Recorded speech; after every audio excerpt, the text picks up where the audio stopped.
Can't decide and torn between a romantic, comedy, action, or an indie film to watch for the weekend? Well.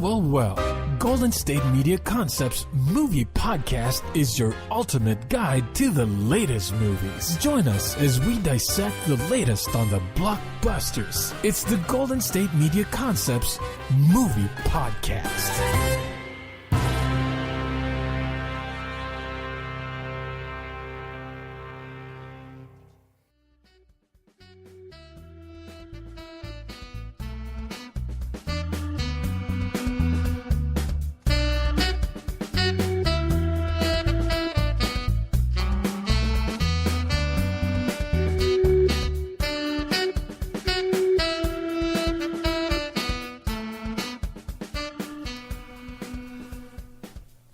Hello and welcome to the GSMC Movie Podcast, brought to you by the GSMC Podcast Network.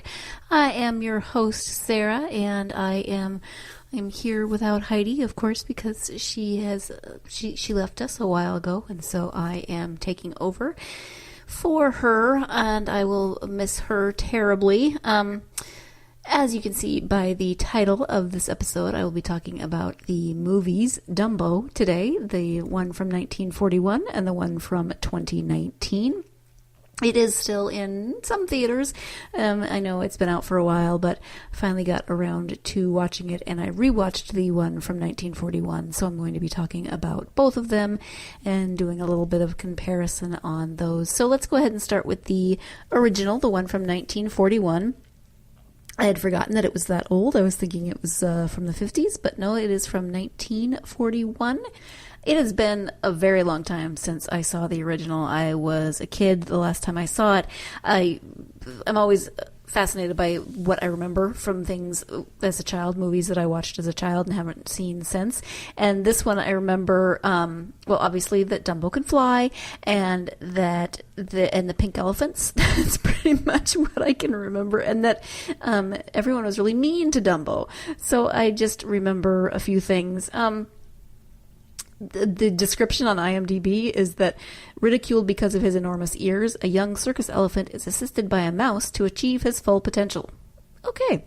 1941, the voice actors are, you're going to recognize a lot of the voices because they are, Mel Blanc is in there. He does a ton of voice acting, namely Bugs Bunny. Think of all those great things. The one that I really recognized was the voice of the stork that delivers Dumbo, and that is, let's see if I can find his name, Sterling Holloway. He did a ton of stuff. I didn't realize he was the voice of the narrator in Moonlighting. I don't know if you know that show, but it was Bruce Willis in some of his early days of television acting, and Sybil Shepherd. He was also the voice of, he was in The Jungle Book. He was Kaa the snake. He was one of the voices in Winnie the Pooh. He was the Cheshire Cat in Alice in Wonderland. He was Roquefort in Aristocrats. So when you hear his voice, you're definitely going to recognize the voice. This was before you had a lot of big name actors doing voice acting in the animated films. And so you had a lot of character actors and voice actors doing these roles. So I think you'll recognize some of the voices. The focus on the early animated film from the 40s is definitely more on the animals. There are humans in the film, but they're most often featureless. Like a lot of times you're seeing them as silhouettes inside the circus tents. They tend to not really have defined features. The animals all talk. They really are the stars and focus of the movie. The movie starts with a whole bunch of storks delivering babies to the circus.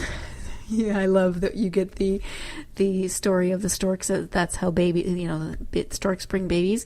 The storks are bringing babies to every single, it seems like, female animal in the circus, except Mrs. Jumbo. She is looking, she is watching, she is waiting, and no baby for Mrs. Jumbo, who is an elephant. And I'm not entirely sure why Dumbo needed to be delivered later than the other animals, except maybe to instill some sympathy for Mrs. Jumbo as a character. I'm not really sure what that was about, but At any rate, Mrs. Jumbo is very, very sad and disappointed that her baby is not delivered. Although if you want to look at it from a different perspective, you could say that, of course, babies arrive when they are supposed to, just because everybody else is having their babies. Maybe Dumbo wasn't ready yet. And if you go away from the storks, then it just wasn't Dumbo's time to be delivered. So he is delivered. I think it looks like it's the next day. They've all boarded the train to go to the next town on their circus tour. And the stork, who has a uniform and a hat, unlike the rest of the storks who delivered babies, but that's okay, finally delivers Jumbo Jr., that is what Mrs. Jumbo names her elephant. He is adorable. All the other elephants are oohing and awing, and then he sneezes and his ears pop out. And then you get huge, still adorable ears, and then the trouble begins. This is 1941. I know, I keep saying it, but we don't have the same kinds of awareness around bullying that we do now, and bullying was sometimes, even encouraged. People or things that are different. You steer clear from them. So if elephants can be catty, they definitely are. They are just horrible. They say awful things. They say to Dumbo, to Jumbo Jr., they start calling him Dumbo because of his ears. They say horrible things to Mrs. Jumbo. And then at the next stop, so, Dumbo is finding his way and he's helping the elephants. He's sweet and cute. He keeps tripping over his ears, but he's trying to help. But then he starts getting teased by some obnoxious little bratty boys who certainly do not know that they shouldn't be jerky bullies. And Mrs. Jumbo gets upset and she actually spanks the boy.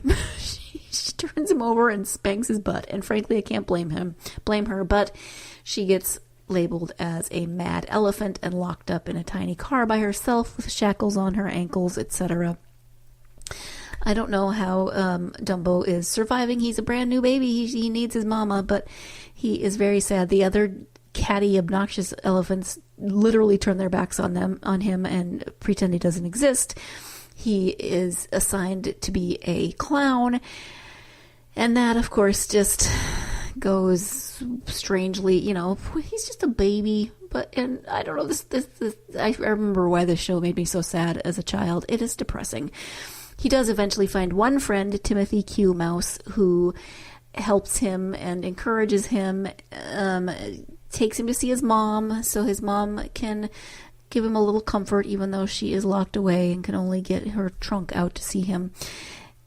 If you haven't, I'm sure you've seen the movie, and I don't know why I'm detailing it quite so much, except that it's just depressing. And so they wake up, they come back to the circus, or to the tent, and end up drinking the alcohol that's been dumped into a water barrel. They both get drunk, and this is where the pink elephants come in. That's the part I remember. It kind of weirded me out as a kid, and it is still a little strange. Poor little baby drunk elephant. I mean, come on. They wake up in a tree. That's when they realize that Dumbo apparently can fly. And they are surrounded by a bunch of terribly racist, stereotypical crows. Not appropriate. Not good at all. But they do realize that Dumbo can fly, and they get there's a magic feather. At any rate, turns out Dumbo can fly, and then he shows his ability. He is popular. Mrs. Jumbo gets sprung from her confinement, and they get their own car on the circus train, etc., etc. Everything is happy. It does have a happy ending, but it just depressed me. I'm sorry. This show is sad. The bullying, the meanness, the just rudeness of everybody towards Dumbo, except for Timothy. Timothy Q. Mouse makes me happy. Dumbo is just a sweet little guy who's trying to find his way in the world, and thank goodness he finds one friend. One friend is better than no friends, as Frosty says in Frosty Returns. One friend is plenty. And in this case, thank goodness that Dumbo has his one friend. I'm glad that I watched it again, because I really did just remember pink elephants. I didn't remember all of the details, so I'm glad that I refreshed my memory on it. There are lots of Disney movies that I will watch over and over and over again, happily, especially if my nieces want to watch them, but this is not one. I've seen it, I don't know if I saw it more than once as a kid, but I saw it as a kid, I've seen it now as an adult, and I'm good. I do not need to see this movie again. If Dumbo is your favorite, I'm not dissing that. I'm sure there are lessons to be learned that I was missing in my depressed state of ugh. So that is the original Dumbo. I give it a rating of depressing. And we are going to take our first break of the podcast. When we come back, we will be talking about the new remake and live action version of Dumbo. So stay tuned. You're listening to the GSMC movie podcast, and I will be right back. Want to know the latest and hottest music hitting the airwaves? Don't be left out. Listen to the Golden State Media Concepts Music Podcast. Keith keeps you on the loop with everything you need to know from pop, rock, hip-hop, and the top 40. And we'll throw in news of your favorite artists, concert and tour dates, and so much more. Listen no further, because this is the gold standard in music podcast.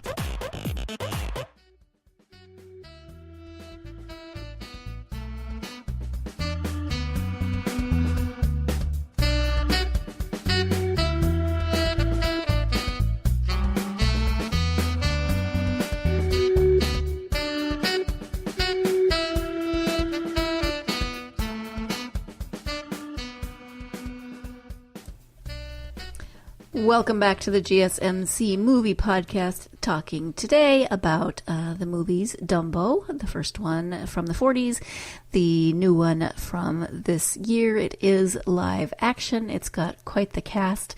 Ava Green, Michael Keaton, Danny DeVito. Is it Ava or Eva? It's with an E, so I guess it's Eva. Colin Farrell. It is directed by Tim Burton. It's not as Tim Burton-y as I would expect it to be, being directed by him, but you definitely can see Tim Burton's fingerprints and influence on this. As I said, it is live action, so you get a different feel. They certainly couldn't have made this in the 40s because CGI didn't exist then, and Dumbo, of course, is all CGI. He would have to be because he's an elephant who flies, and he's a baby elephant who carries a grown woman on his back while he flies, which is quite interesting. As I mentioned, for the animated version, the main focus was on the animals. The humans were peripheral. There's a definite more of a focus on the humans in this one. The animals do not talk. They are less of a focus. They've gotten rid of Timothy Q. Mouse. Dumbo now has human friends in the children of Colin Farrell's character Holt Ferrier, and but that means they've also gotten rid of the horribly stereotypical crows also. So somebody else has to do the, I've seen a housefly, I've seen a dragonfly, but I've never seen an elephant fly. It turns out it is, what is his name? The guy that says, let's get ready to rumble, except now he says, let's get ready to Dumbo. What is his name? I'll come up with it and I will let you know. You're probably screaming it at the podcast right now. I apologize. But, so they did do a few things. The main themes are still here. They've of course expanded it because it's a much longer movie. It just like Disney. What is with Disney and killing mothers? So the children greet their father, who has just come home from war. Colin Farrell has just come home from war. He's lost an arm. Their mother died apparently in an outbreak of influenza before the movie starts. So they've just been living. Thankfully, they had their circus family to take care of them before their father got home. But seriously, what is with Disney and dead mothers? Is there a policy? Is there some kind of handbook on this? I do not know. But at any rate, he comes home. Holt Ferrier comes home from the war. His original act was with the horses. They've sold all the horses, but they do have one pregnant elephant that Danny DeVito's character has bought. He is the owner of this particular circus, and that is his circus, and those are his monkeys, and there is a monkey in his desk drawer at one point. But so there you have Mrs. Jumbo, who gives birth to Dumbo. The ears come out. In this case, there is, instead of obnoxious little boys who are obnoxious, there's an obnoxious man who should definitely be turned over and given a good swat. He is mean for absolutely no reason, and he is the one that then gets Mrs. Jumbo in trouble. In fact, she is sold back to the person that she was bought from, not just locked up. This one has a lot more. Well, it's still depressing. I was deeply depressed by both of these movies. Let me just say, it's good alliteration, depressing Dumbo movies, but I just felt this one was so much more exploitative. The animals, there's so many exploited animals, and I realize that they are making a point in the movie, and they make a point at the end of the movie about the exploitation of animals, and they are saying something about that. In fact, the ending is different from the animated movie, and I won't say anything if you have not seen it, but I did kind of appreciate the ending a little bit more than I did the first one, but throughout I was just depressed by the way everyone's treated. Okay, so in the animated one, Dumbo is a clown, and he's playing a little baby, and he's got his face painted and everything. It's the same in the live action one, but for some reason, there was something about this little CGI elephant, who of course looks like a real baby elephant with his face painted, that just felt awful to me. And I realize you're supposed to feel sympathy for him, and then you are happy when he realizes he can fly and he has this special ability, but it's just depressing. And then they finally find, at one point they do find Mrs. Jumbo again, and there's one point where Michael Keaton's character, who is not nice at all, just says to go have her killed. One of the character has elephant skin boots. I just spent the whole time going, really? How much of this is... Often with Disney movies, you have the jokes that go over kids' heads, but it makes me wonder how much of everything went over kids' heads. Michael Buffer is the voice of the guy who says, "Let's get ready" to Dumbo. I should have known that because my husband watches a ton of MMA, and Bruce Buffer is Michael Buffer's brother. But anyway, so Michael Keaton is the bad guy of the film. Eva Green is the trapeze artist who ends up working with Dumbo. Then there are the two children, the brother and sister, who take Timothy Q. Mouse's place in helping Dumbo to find his wings, so to speak. And yeah, I barely made it through this movie. I didn't really want to finish it. I liked the kids. I thought Dumbo was adorable, but the story felt contrived a lot of the times. Like Colin Farrell's character comes home from war. Oh, how convenient. His wife is dead, so we can throw this other woman at him. That felt way too contrived to me. They don't actually get together or anything, but it's definitely alluded to that they have some interest in each other. And I'm not saying that the widower who just came home from war shouldn't be able to find someone else, but he didn't seem too broken up about the fact that he came home from war and his wife was dead. But maybe that was just me. Maybe I just went into this with a grumpy attitude because I was already depressed from the first one. I really don't know. Not my favorite movie. Not my favorite set of movies. Wouldn't recommend them. If you loved the first one, then definitely go see this and see what you think. Actually, I would still like to hear your thoughts on this new one. Did you like it? I will say that the visuals are amazing. The CGI is amazing because you get this adorable little Dumbo that is CGI. A lot of the other animals are also CGI. I think what I liked best about this movie was some of the secondary characters, some of the quote-unquote, freaks or the sideshow acts from Danny DeVito's characters.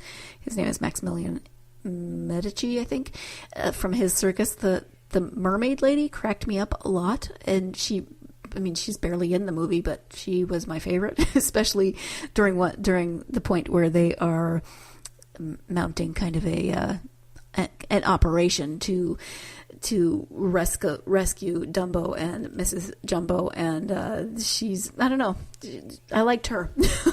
I wanted to see more of her, less of. I was sad that Michael Keaton was so icky because he was one of my favorite actors from forever ago, and then I haven't seen him lately in a lot of stuff, so he comes back and he's icky. Even Danny DeVito, he made me laugh sometimes, but not as much as Danny DeVito usually makes me laugh. So I am not recommending this, unfortunately. Wish I could. If you loved it, please tell me why and tell me what I'm missing, but D for Dumbo and depressing, and don't do it. I'm going to take my second break of the podcast. When we come back, we'll be switching from Dumbo, thankfully, to some news from the movie world. So stay tuned. You're listening to the GSMC Movie Podcast, and I will be right back. Tired of searching the vast jungle of podcasts? Now listen close and hear this out. There's a podcast network that covers just about everything that you've been searching. Hey! The Golden State Media Concepts Podcast Network is here. Nothing less than a podcast bliss with endless hours of podcast coverage. From news, sports, music, fashion, cooking, entertainment, fantasy, football, and so much more. So stop lurking around and go straight out to the Golden State Media Concepts Podcast Network. Guaranteed to fill that podcast itch. Whatever it may be. Visit us at www.gsmcpodcast.com. Follow us on Facebook and Twitter, and download us on iTunes, SoundCloud, and Google Play.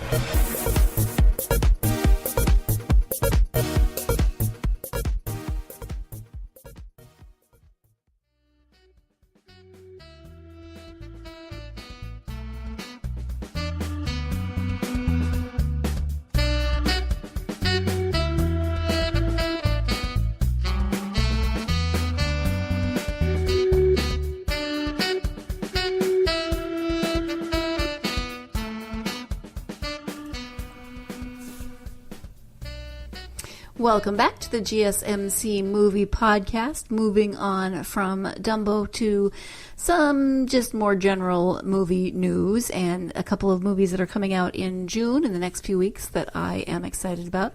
We are now, of course, with Memorial Day behind us, moving into the blockbuster season of movies. You get a lot of franchise movies, sequels and stuff in the summer, and this summer, of course, is no exception. Although we've been having a lot of sequels with Marvel, that's all throughout the year. It seems like there's another Marvel movie every time every time I blink. There's another Marvel movie. But a couple of movies that I am looking forward to. The new Men in Black movie, Men in Black International, comes out on June 14th. It is, what I'm really happy about is that this is not a reboot. This is a continuation of the story, or so it seems. Instead of just rebooting it and replacing Will Smith and Tommy Lee Jones, with different actors playing the same characters, they've actually expanded and done the same Men in Black universe, but not those same characters. So reboots are fine, but we've had a million of them, and I appreciate that this is not quite so much of a reboot as a continuation. It is starring Chris Hemsworth and Tessa Thompson. They star as Agent H and Agent M. They have worked together before in Avengers movies, so that's fun that they're now working together this one. It also has Emma Thompson and Liam Neeson. I love both of them, although now I'm picturing them in Love Actually, where they had a very strange relationship, but whatever. So, at any rate, Agent H and Agent M employ high-tech weaponry to battle mischievous aliens on Earth. However, the pair also discover a major threat within their own ranks. You know what else I like about this movie is that Tessa Thompson, there is a woman, Men in Black. They alluded to that at the end of the first one when Tommy Lee Jones retired and Will Smith seemed to have a female partner who then just disappeared. We never heard from her again. No idea what happened to her between the end of the first movie and the beginning of the second one. maybe there was a backstory that I missed, but yeah. So I'm happy that they have a female man in black. Would that be what it is? So I'm looking forward to that. It is rated PG-13, and as I said, it comes out on June 14th. The following week, on June 21st, Toy Story 4 comes out. I am excited about that. Read an article recently that Tim Allen sent Tom Hanks texts asking him if he had gone in to record his role as Woody. Tim Allen, of course, plays Buzz Lightyear, and said that he was wondering if he'd gotten to the ending scenes, and he said it was pretty emotional, which, great. We all cried through the last one. Why not make us cry through this one? But I am excited for this one. Woody, Buzz Lightyear, and the rest of the gang embark on a road trip with Bonnie. That's their new friend. Andy gave all of his toys to Bonnie at the end of the last one. And a new toy named Forky. The adventurous journey turns into an unexpected reunion as Woody's slight detour leads him to his long-lost friend Bo Peep. Yay, Bo Peep, who is Annie Potts. I love Annie Potts. As Woody and Bo discuss the old days, they soon start to realize that they're worlds apart when it comes to what they want from life as a toy. There are, of course, new characters. Forky is a new character. He's actually a spork, but Sporky. I'm glad they went with, I don't know, Sporky, Forky? Either way, I'm cool. Keanu Reeves is in this one, playing a kind of a daredevil motorcycle riding something or other. And yeah, I'm excited. I have no idea if this will be the last one or if they're going to keep going. Tom Hanks said something about maybe there being another one. He didn't know. This is interesting. 4 hours ago, there was a story on CNET that says that Toy Story 4 is already breaking records. That's impressive because it's not even out for almost a month. But, there are previews, those sorts of things. That's not the word I was looking for, but hopefully you know what I mean. Wow, 9 years. It's been 9 years since Toy Story 3. But 9 years later, after we thought maybe we said goodbye to these toys, they are back, and it is already, as I said, breaking records. This may be a B minor as tidbits go, but could signal greater things for how well this animated film does. On Thursday, Fandango announced that Toy Story 4 had beaten the record for best first day pre-sales for an animated title, outshining last year's Incredibles 2. Oh, okay, so tickets went on sale on Tuesday. Cool. So it's already breaking records, and it hasn't even come out yet, which is cool. So looking forward to this. I know I already said that, but I'm looking forward to this, and apparently I'm looking forward to it, and I'm going to repeat myself, but it's better than I kept repeating the word depressing, right? Isn't looking forward to it better than repeating depressing? So what are you looking forward to coming out this summer in terms of franchise movies? Of course, we have Dark Phoenix, which is another story in the X-Men franchise, telling the story of course, Phoenix, who is played by Sophie Turner. Jean Grey is played by Sophie Turner. She goes from the ending of Game of Thrones to a Dark Phoenix, which is pretty cool. We have, in terms of standalone movies, or I guess franchise, there's another Godzilla movie coming out on May 31st. Standalone movies, we have Rocket Man, which is the biopic of Elton John. Late Night, starring Emma Thompson and Mindy Kaling. Oh, a sequel, The Secret Life of Pets. I am looking forward to that as well. Oh, Shaft, coming out on June 14th. What else? Toy Story 4, of course. Creepy Annabelle doll movie, June 26th. Yesterday, the Beatles movie. It's not really it's about, I don't know how to describe it. The guy wakes up and he's the only one that remembers the Beatles, so he knows all these great songs that nobody else does. Seriously, I'm going to watch this movie, A, because I love the Beatles, and B, because the preview cracks me up. The part in the preview where Ed Sheeran says, instead of Hey Jude, he says it should be Hey Dude, and then he goes into this whole duty. I don't know. Nerd alert, nerd moment where I am a dork, but that's okay. I am perfectly fine with being a dork. So there's a lot of good things coming up this summer. Wondering what you're looking forward to and what we might be talking about. So it is time to wrap up this episode of the GSMC podcast. movie podcast, excuse me. Thank you so much for joining me, and join me again next week. Hope you have a great week, and hope you watch some really fun movies in the meantime.